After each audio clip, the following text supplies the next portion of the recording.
Ram Narayan Ram. Aujourd'hui, nous allons discuter de certains des principaux problèmes du monde.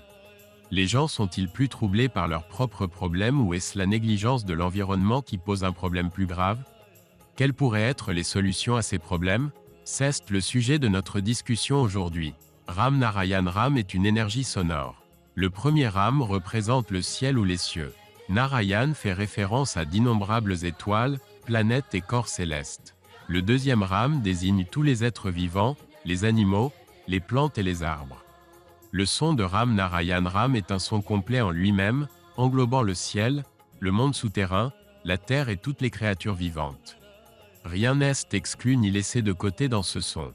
La résonance de Ram Narayan Ram inclut tout, depuis la plus petite particule de terre jusqu'à toute la création. Ram Narayan Ram est le véritable nom de Dieu. Le son de Ram Narayan Ram est présent dans les arbres, les plantes, les animaux et tous les êtres vivants. C'est la voix de notre conscience intérieure et de notre éveil. Ce son appartient à tout le monde, inclut tout le monde, est avec tout le monde et existe pour toutes les formes d'existence. Ram Narayan Ram nous parle. Il nous donne une voix chaque fois que nous l'invoquons. C'est un son qui entend, comprend et répond à nos appels. Il accomplit toutes nos tâches. En tant qu'être humain, nous réfléchissons, planifions et formulons des principes, mais c'est Ram Narayan Ram qui nous guide pour accomplir nos actions. Nous devons comprendre Ram Narayan Ram, l'intégrer dans nos cœurs et avancer avec foi en lui. Quelles que soient les actions que nous entreprenons ou les pensées que nous avons, la base de tout cela est Ram Narayan Ram. Il est présent partout, dans chaque particule. Au-delà de ce Ram, il n'y a rien d'autre dans le monde. Il ne devrait y avoir qu'une seule religion ici, la religion de la vie. Toutes les autres religions sur Terre sont des créations humaines, et elles ne sont pas la vérité. Nous devrions suivre les lois de la nature.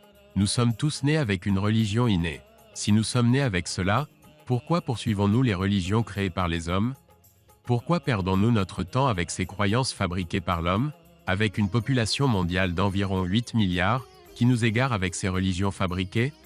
Nous devons l'identifier. Ceux qui induisent les gens en erreur en utilisant les religions fabriquées comme fondement, en les trompant et en les exploitant, doivent être punis et exposés devant la société. Cette tâche ne peut être accomplie par une seule personne. Aucun individu ne peut y parvenir seul. Nous devons tous nous rassembler et inspirer la société à agir collectivement. Les constitutions et religions créées par les hommes ne sont pas scientifiques. Elles ont été conçues par quelques personnes pour leurs propres intérêts égoïstes et elles trompent complètement l'humanité. Il y a environ 400 religions reconnues sur Terre. Les soi-disant gardiens de ces religions exploitent les gens sous le couvert de ces pratiques. Tout d'abord, les humains doivent comprendre que notre durée de vie sur cette terre est de seulement 60, 70 ou 100 ans, après quoi nous devons inévitablement partir. La mort est une vérité éternelle, une réalité inévitable. Alors pourquoi nourrir de l'envie ou de la haine dans cette vie si courte? Nous devrions veiller à ce qu'il y ait de l'amour et de l'harmonie entre tous les gens, que nous nous soutenions les uns les autres.